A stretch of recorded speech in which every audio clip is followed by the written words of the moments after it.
Hello, നമസ്കാരം. ഇനി എന്നെ ഇവിടെ കാണാൻ സാധ്യതയില്ല കേട്ടോ. എന്താ കാര്യം എന്നല്ലേ, മലയാള സിനിമയിലേക്ക് എന്നെ വിളിച്ചേക്കും.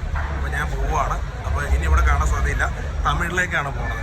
കാരണം രേണുസുതി കമന്റ് ഇട്ടപ്പോൾ എൻ്റെ മുടി വെട്ടാത്ത തന്നെ തമിഴ് സിനിമയിലേക്ക് എന്നെ വിളിച്ചേക്കും. അതുകൊണ്ട് ഞാൻ തമിഴ് സിനിമയിലായിരിക്കും എൻ്റെ കളി. ഇനി തമിഴ് ചാനൽ നിങ്ങൾക്ക് തുറന്നു കഴിഞ്ഞാൽ എൻ്റെ റിവ്യൂ കാര്യങ്ങൾ കാണാം. അതുകൊണ്ട് ഞാൻ മലയാള സിനിമയിലേക്ക് പോകട്ടെ, തമിഴ് സിനിമയിലേക്ക് പോകട്ടെ.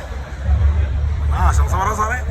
അപ്പോൾ എല്ലാ ആശംസകളും. ഓക്കെ, അപ്പോൾ ഇനി തമിഴ് സിനിമയിലാണ് എൻ്റെ കളി കേട്ടോ. ഓക്കെ, അപ്പോൾ ഒരു കളിയല്ല, ഒരു ഒന്നൊന്നര കളിയായിരിക്കും. ഓക്കെ, അപ്പോൾ തമിഴ് സിനിമയിൽ വിജയ് സാറിനോടൊപ്പം ഞാനുണ്ടാവും. അപ്പോൾ എല്ലാ ആശംസകളും. വിശേഷം പുതിയ പരിപാടികളും കാര്യങ്ങളും സങ്കടത്തിനൊക്കെ പോയി കണ്ണ് നിറഞ്ഞിരിക്കണല്ലേ. എനിക്ക് എങ്ങനെയും ബിഗ് ബോസിൽ പോകണം. ഈ പ്രാവശ്യം സാധാരണക്കാരെ എടുക്കണമെന്ന് കേട്ടായിരുന്നു.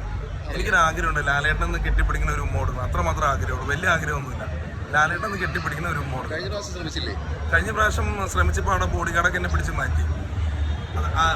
ഒരു ഉദ്ഘാടനത്തിന് വന്നപ്പോൾ ബിഗ് ബോസിന് ശ്രമിച്ചായിരുന്നു. ഞാൻ ഇവിടെ പോയിട്ട് മൈജി പോയിട്ട് അപേക്ഷയൊക്കെ കൊടുത്തായിരുന്നു. നല്ല ഫോട്ടോയൊക്കെ എടുത്ത് അയച്ചു കൊടുക്കും. പക്ഷേ ഈ പ്രാവശ്യമെങ്കിലും എനിക്ക് പോയില്ലെങ്കിൽ സത്യം പറഞ്ഞ് ഞാൻ എന്തെങ്കിലും ചെയ്തു പോകും. അതുകൊണ്ട് ഇത് കാണുന്ന ജനങ്ങൾ എങ്ങനെയെങ്കിലും തന്നെ ഇത് ഷെയർ ചെയ്ത് ലാലേട്ടനിൽ എത്തിക്കണം. ലാലേട്ടൻ കേൾക്കുവാണെങ്കിൽ എനിക്ക് ലാലേട്ടനെ കണ്ടിട്ട് ഒരു ദിവസമെങ്കിലും ബിഗ് ബോസിൽ നിന്ന് ഒന്ന് കെട്ടിപ്പിടിച്ച് ഒരു ഉമ്മയും വാങ്ങി തിരിച്ച് ഞാനൊരു ഉമ്മ കൊടുക്കും.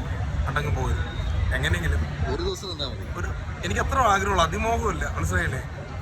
അതിമോഹമില്ല. എനിക്ക് എങ്ങനെയും ബിഗ് ബോസിൽ കയറണം. പ്ലീസ് എന്നെ ഒന്ന് എത്തിക്കോ പ്ലീസ്. എന്തായാലും പ്രേക്ഷകരെ തീരുമാനിക്കട്ടെ. എനിക്ക് എങ്ങനെയെങ്കിലും ചെന്ന് കയറണം. എൻ്റെ കണ്ണ് നിറയണ കണ്ടില്ലേ? ബിഗ് ബോസിൽ വന്നു കഴിഞ്ഞാൽ ഞാൻ രക്ഷപ്പെട്ടു. എനിക്ക് ബിഗ് ബോസിൽ പോയേ പറ്റൂ. രേണുവിന്റെ വിശേഷങ്ങളൊക്കെ രേണുവിന്റെ വിശേഷം പറഞ്ഞപ്പോൾ ഞാൻ ഒരാളായിട്ട് ഉടക്കി. കാരണം എന്ന് വെച്ചാൽ രേണു സുധിയെ ഞാൻ കെട്ടാവുന്നത് എൻ്റെ പെങ്ങളല്ലേ. എൻ്റെ പെങ്ങളെ പോലെ എൻ്റെ ഇതിൻ്റെ ഉള്ളിൽ ചങ്ങിൻ്റെ ഉള്ള ഉണ്ട്, മനസ്സിലായോ? നമ്മുടെ സുചേട്ടൻ്റെ വൈഫാണ്. ആ കുട്ടി ഒറ്റയ്ക്ക് വഴി വെട്ടി വന്നതാണ്. ഈ കഴിഞ്ഞ ദിവസം ഏതൊരുത്തം പറയണം ആ കൊച്ചിന് അസുഖമാണ്. വല്ല കാര്യമുണ്ടോ? ആ കുട്ടിക്ക് അസുഖമാണ്.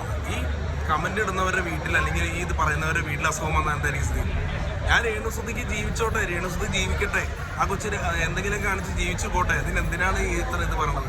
അവിടെ എൻ്റെ അടുത്ത് അഭിലാഷാട്ടം കെട്ടുമോ എൻ്റെ പെങ്ങളെ പോലെ കാണണല്ലേ. എൻ്റെ ഇവിടെ ഈ ചങ്കിലായിരിക്കുന്നത്, മനസ്സിലായോ? ഇനി നിങ്ങൾ ഇടുന്ന തെറി വേണമെങ്കിൽ എന്നെ വിളിച്ചോ, കമൻ്റ് ഇട്ടോ. ആ കൊച്ചിനെ തെറി വിളിക്കാൻ സമ്മതിക്കില്ല. തെറി വിളിച്ചാൽ ആ നിമിഷം ഞാൻ തേടി പിടിച്ച് വരും. ഉള്ള കാര്യം പറയും. രേണുസുതി ഇനി തെറി വിളിക്കാൻ ഞാൻ സമ്മതിക്കില്ല. ഉള്ള കാര്യം പറയാലോ. അത്ര പാവമായ ഒരു കുട്ടിയാണ് രേണുസുതി. ഇനി നിങ്ങളുടെ തെറിവിളി എനിക്കായിക്കോട്ടെ, അവർക്കാവും. എനിക്കൊരു അപേക്ഷയുള്ളൂ. ഒരു അസുഖമില്ല കുട്ടി.